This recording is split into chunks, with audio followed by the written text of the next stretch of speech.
I'm talking with Dr. Scott Bonn.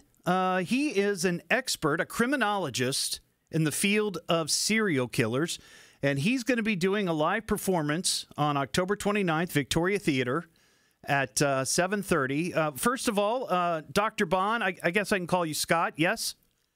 Absolutely. Excellent, excellent. All right, so I know you've been doing this for a long time, studying serial killers. Before we get into all of that, give us a little bit of your background, how you got into the field of criminology and how long you've been digging into serial killers. Sure. Well, great question. And I call myself a criminologist with a little bit of a twist because, yes, my expertise in criminology, forensics, and forensic psychology in particular is my basic training, and I've spent a tremendous amount of time studying, corresponding with, interviewing serial killers over the last 15, 20 years. But when I say a criminologist with a twist, is that for the 20 years prior to that, I actually worked in the news, media, and entertainment field. And I worked at NBC Television Network, for example, back in the 90s. And it was there when I was working with the news operation that I realized that old adage, if it bleeds, it leads, really applies. Yeah. Because I was there during the Menendez brothers, O.J. Simpson, Johnny Versace, and I saw how that sometimes the perpetrator becomes the focus of the story and what I call a celebrity monster. And so today what I do is I look at serial killers in our popular culture, how they manifest themselves and our fascination combined with an exploration into their thinking and their motivations. Well, before we get into that, because I do have some questions about the motivations and commonalities between serial killers, what sort of defines, what defines a serial killer? Is there a unified definition, or, is it sort of kind of a gray area? I asked this question because I think most of us, when we think of a serial killer, we're thinking of someone who is motivated, whatever that motivation is, to kill others over a fairly decent amount of time. I guess it could be a week or it could be years and years and years. I bring it up because there was a story last week in Canada, and I don't know if you saw this. There was a woman who killed 3 people in a span of a few days, and after she was arrested, the law enforcement came out and they referred to her as a serial killer. And I thought that was interesting because, somebody killing 3 people over a period of 2 days doesn't, in my mind, trigger serial killer. It sounds more like a spree killer, but how is it defined? Yeah, well, great question. And there is no one absolute universally accepted definition. So I'm going to speak from my perspective, the definitions that I use. But what you just described there in Canada would be a classic spree killing. There's no meaningful cooling off period between those murders. And a cooling off period is where a serial killer will join and their normal seeming life, blend back into society, and come down from that almost like a euphoric high from killing. Yeah. So that's a spree. So what definition do I use? I say 3 separate killings in unrelated events where there's a meaningful cooling off period in between those murders, and that's typically weeks. Now, some serial killers will kill with months in between, and in extremely rare cases, Dennis Rader, who called himself Bind, Torture, Kill, would actually have years in between his murders. But that's almost unheard of because serial killers typically escalate over time, and the period gets shorter. And that was the case for, say, Bundy and Dahmer and some of the others. So highly unusual. But so 3 murders with a meaningful cooling off period in between. So you mentioned that you've sat down and you've corresponded, interviewed serial killers, which is so fascinating to me. The idea of being in a room with somebody like that is a bit terrifying. But I guess most serial killers probably have a specific ideal target, and you may not be it, so maybe you're not in danger, But it would be weird to me to be sitting across from somebody like that. Well, yeah, and I definitely understand your point, your question, and the thing is, for them, I am an amusement, right? The fact that I am interested in them triggers their grandiosity and their ego because they think they're the most interesting characters, in the world. So the fact that here I am, a PhD, college professor, when I did many of my interviews, they like that. They ate it up like catnip because I'm interested in them.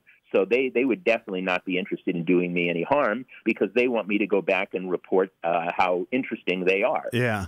So it's a little counter intuitive, but at the same time, it was never lost on me that these are cold-blooded killing machines and will kill simply for their own amusement, and that is why they kill. They don't kill out of any sense of retribution or anger or anything like that. It is because killing serves some internal lust, a compulsion that they are powerless to control.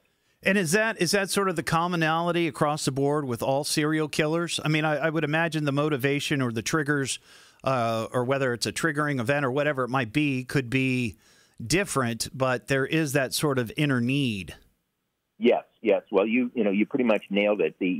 One of the myths about serial killers is that they're all the same. They all look the same. They're all driven by sex, and sort of like Buffalo Bill in Silence of the Lambs. Right, yeah. And it's just not the case. They vary across the board in every way possible. But the one common denominator is that the killing of complete strangers satisfies some internal, visceral hunger, compulsion that manifests itself through fantasy over years and years. And this compulsion, it escalates and it reaches a tipping point, usually in the early to mid-20s, where they simply can't live in fantasy anymore and they have to kill. But the exact nature of that fantasy will vary by serial killer. In other aspects of their life, when you've examined these folks, do you see an inclination towards risky behavior? That sort of sets them on this path of hunting, and that's what they're doing? Because risky behavior for some people is, it gets their adrenaline going, and it pushes them, it motivates them. Do you know what I mean? I completely understand what you're saying, and the answer is sometimes. Not all serial killers need to escalate and up the ante of danger, but some of them do. And a classic example of what you're describing would be Richard Ramirez, who became known as the Night Stalker out in California. He falls into a particular subcategory of serial killer known as a thrill killer.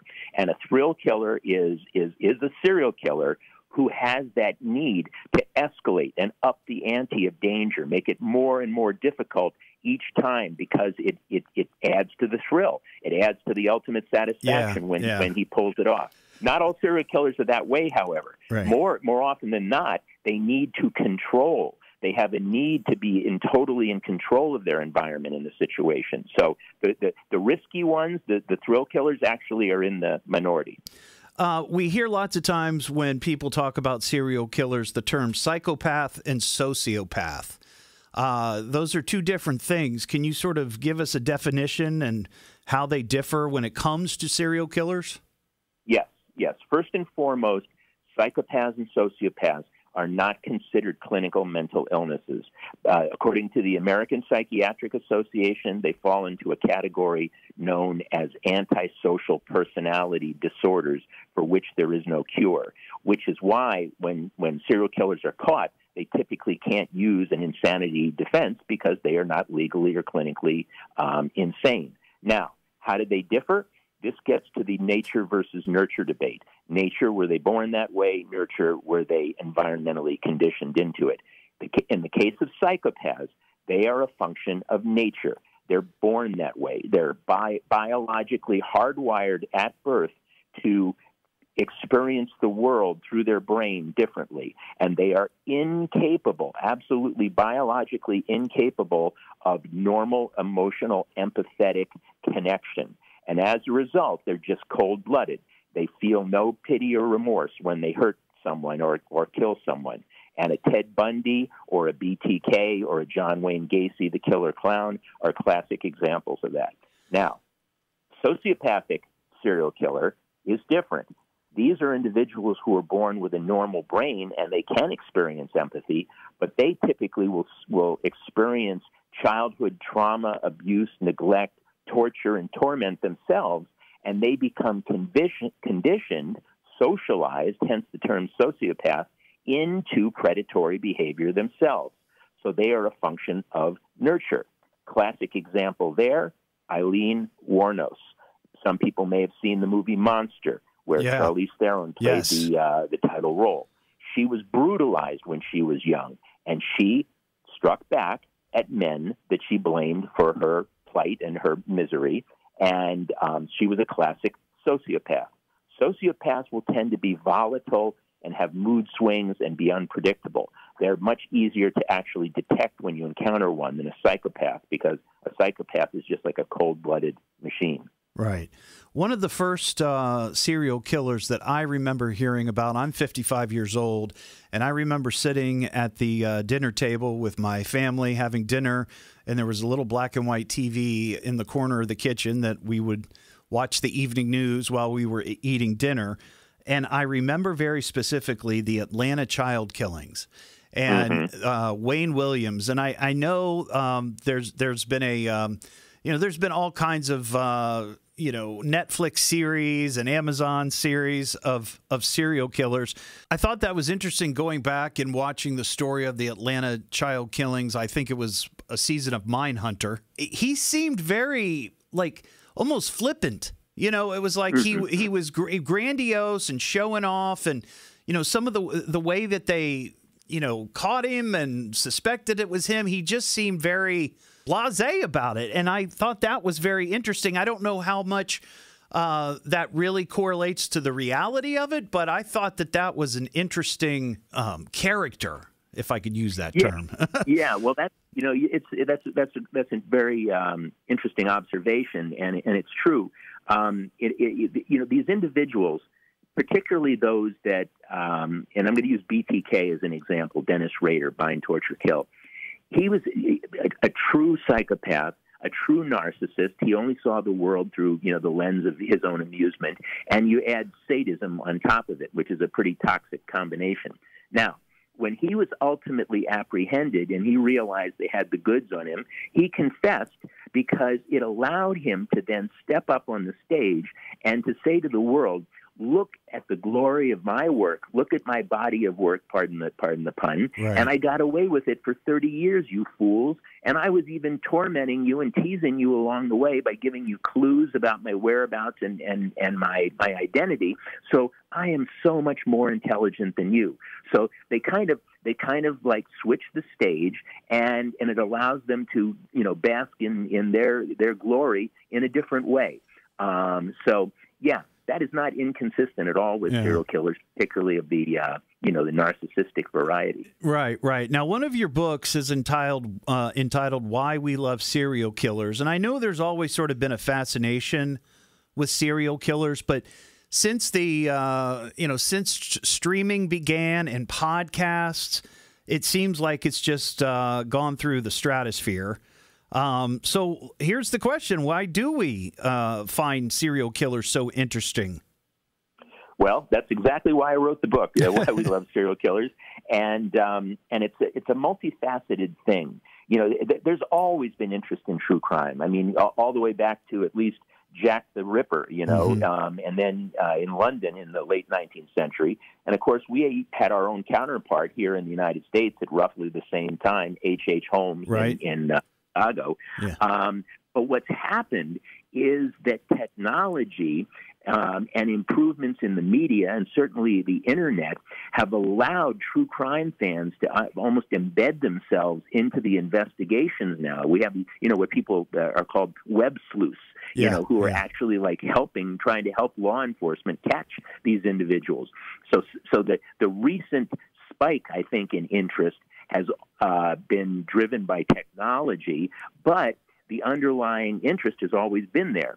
And I think we are compelled as humans who have empathy, the thing that serial killers don't, to understand and to identify with all things in the world, and that's the good and the bad. But I think in particular we seem to be drawn to things that are larger than life and deadly. Mm-hmm. And isn't it interesting in our culture how we actually culturally and as a society will embrace things as diverse in the world as, say, the great white shark, and we have a Shark Week on Discovery Channel, and then serial killers, and Oxygen Network has a serial killer week. So isn't that interesting? In our society, how we embrace these dangerous predators, and some of it has to do with the fact that serial killers are so over the top, so incomprehensible in what they do that they're terrifying. And I think that we psychologically, a lot of us don't like ambiguity. We like answers. And I think, subconsciously we're saying to ourselves, if I can just wrap my mind around it, if I can understand it, then maybe it's not so terrifying after all. Right. And I think that's particularly true for women. And everywhere I go, my audience tends to be around 75% women. Yep. And so many, no, it's true. The true crime audience is definitely more female than male. I was going to say that's my wife and her sister. They are always back and forth texting, there's a new series on Netflix. You got to watch this, or you got to, there's this podcast about serial killers or whatever it is. It's like they just eat it up. They do, and I think it's partially because of the identification with the victim, which more often than not is, another woman in these stories, and then also a desire to understand the psychological makeup of the perpetrator, because I've had many women say to me, I don't want to become the next victim of the next Ted Bundy, but I certainly don't even want to date the next Ted Bundy. So help me out. Give me some tools, help me to identify. Right. You mentioned some of the serial killers that that we're all familiar with, the Ted Bundys, the David Berkowitz, John Wayne Gacy. You mentioned the BTK killer, Dennis Rader. We've heard about those, and we've seen stories about those, podcasts and so forth. And those are all serial killers, from history, maybe recent history. But who would you say is probably the most prolific now? One that I think is going to unfold and possibly be much more horrible even than it is now is Rex Heuermann, the alleged Long Island serial killer. He's in custody right now. He was apprehended a little over a year ago. I have studied this case extensively. In fact, I profiled him back in 2011 and profiled him almost to the T, 100%, that he would be a highly professional, meticulous individual. In fact, he's an architect, and they've recently uncovered blueprints for murder and body disposal buried in his home. This is the Gilgo Beach serial killer you're referring to, correct? Exactly. Okay. Exactly. Yeah. And so far he's been connected to 6 victims through DNA. There were a total of 11 bodies discovered on Gilgo Beach. But this is an individual that and I'm going to call it a sacred burial ground because that's really what I believe it was when they found the original Gilgo 4 back in 2011. I think he simply improvised, adapted, and changed his patterns and found new burial ground and new hunting ground. And unfortunately, I think that there are actually many cases yet to be linked to him in other parts of the country. And so this case may become even more prolific and shocking than it is now. And it's particularly horrible in the way that Heuermann's a giant of a man. He's 6'6", almost 300 pounds, and he was preying on and tormenting and torturing tiny, petite women, sex workers, less than 5 feet tall. Some of them 4'11", 90 pounds, and essentially destroying them, crushing them like grains of sand. Ugh. And so this is just a particularly horrible case that I think is going to unfold over the years to come. In prepping for our interview today, I looked online and I looked on Wikipedia. So it's Wikipedia just up front. You got to take that with a grain of salt sometimes. But I asked for a list of serial killers in Ohio, and there were 44 names listed on the page. Are we aware of any serial killers who might currently be operating, so to speak, in Ohio? Yeah, well, again, there's tremendous good news here when it comes to serial killers. And unfortunately, the same cannot be said for mass shootings. So at the same time that the public shootings are escalating, serial killers are dramatically on the decline. And I think it's important to share truth. And the last thing that I want to do, in fact, I go out of my way not to sensationalize or exploit these cases. And so you can put it in perspective just how rare serial killers have become. Back in the 1970s, more than 650 serial killers were documented in the 1970s. By the 1980s, that number escalated to more than 800. But starting in the 90s, after the evolution of DNA and the introduction of DNA, the numbers have dwindled to the point now that we are talking about in the 2020s, we're almost halfway through, less than 3 dozen serial killers have been documented in the United States. Less than 3 dozen? Less than 3 dozen. Oh, my gosh. Right. That is dramatic. And it's fantastic news. This is very good news. And so, yes, are there serial killers operating right now? Without a doubt. And there have always been serial killers operating.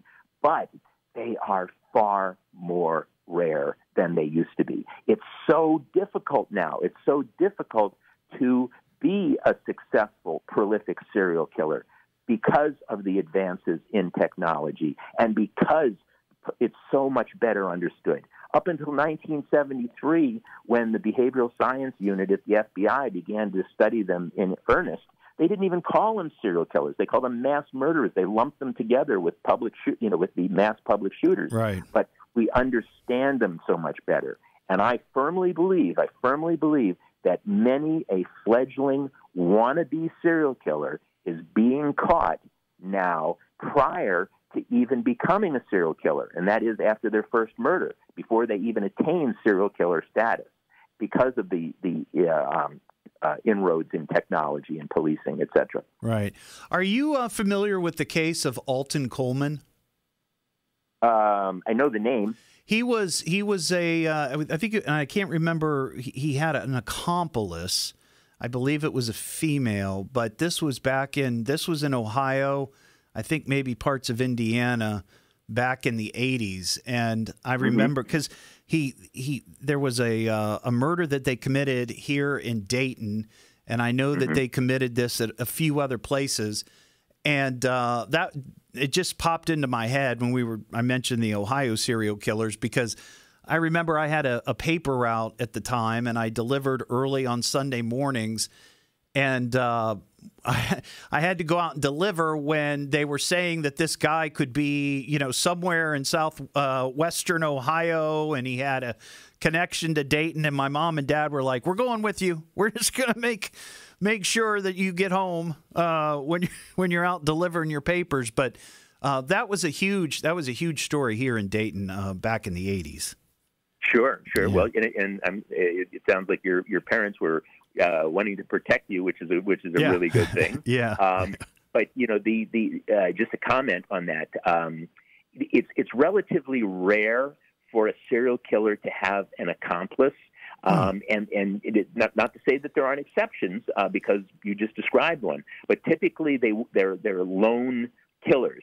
And the reason is because it's back to that hunger that's inside of them. It's a very individualistic thing that typically isn't shared with others. It's like a drum beat that only they can hear. So typically they don't have an accomplice, but when they do, it's usually a subordinate accomplice who is there to help feed their hunger, directly to feed their hunger. So it's often, say a dominant male with a submissive female, or a dominant male with a submissive junior male partner. Yeah. When these things happen. I mean, looking back on it now, just as we discussed it might fall into sort of the same category as the woman in Canada I mentioned. It might be more, looking back, it might be more of a spree killing opposed to a serial killer, because I don't believe that the killings of Alton Coleman were targeted at any one particular kind of person. I think it was almost maybe, they were criminals to begin with and they were committing other crimes, and I think it was just opportunity. So maybe not so much serial killer, but more spree killer. Yep. Yeah. That could well be. Yeah. But again, not all serial killers do necessarily have a type. Many of them do. The son of Sam, David Berkowitz, targeted young women with long dark hair, for example. But then, we mentioned Richard Ramirez earlier, the Night Stalker. He, again, because it just upped the ante, what he would do is go into a neighborhood he didn't even know in Los Angeles, crawl in the window at night, hence the Night Stalker, and just kill and rape and savage whatever and whoever he found inside. So again, for him, it was just about the unknown, the thrill. So he didn't have a type per se. So there's always exceptions. Sure. We love to look for formulas. We love to look for this plus this equals serial killer, and it's just not necessarily the case. Like most things in life, it's much more nuanced and diverse than we might see on the surface. Right. Well, Dr. Scott Bonn, you're going to be at Victoria Theater on October 29th doing a live show, Serial Killers with Dr. Scott Bonn. What can people sort of expect if they go to this event at Victoria?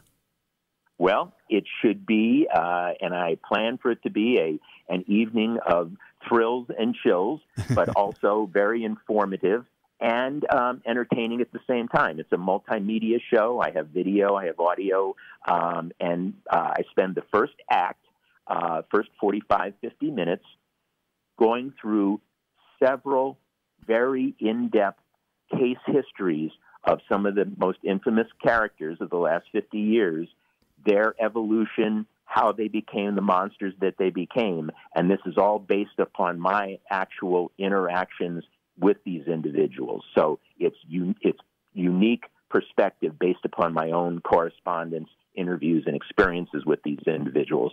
And then act number 2 is mostly a dynamic live Q&A session where I answer any and every question that the audience had and ever wanted to ask about serial killers. And that gets to be really, really interesting because you just never know what questions are going to come up. And it varies every night, and I love it. And this is where it often takes on local flavor too, because people ask questions from a regional perspective, right? And it's fun. It's a lot of fun to answer those questions. I love to meet true crime fans. Well, folks can get tickets. Just go to DaytonLive.org.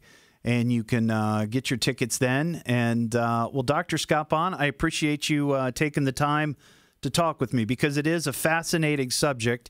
And I think, with all the technology for media distribution, streaming, podcasts, whatever it might be, I just think it's going to keep building and growing and growing and growing and growing for sure. Absolutely. Yeah. Well, thank you so much for having me, and I'm excited for the show on the 29th.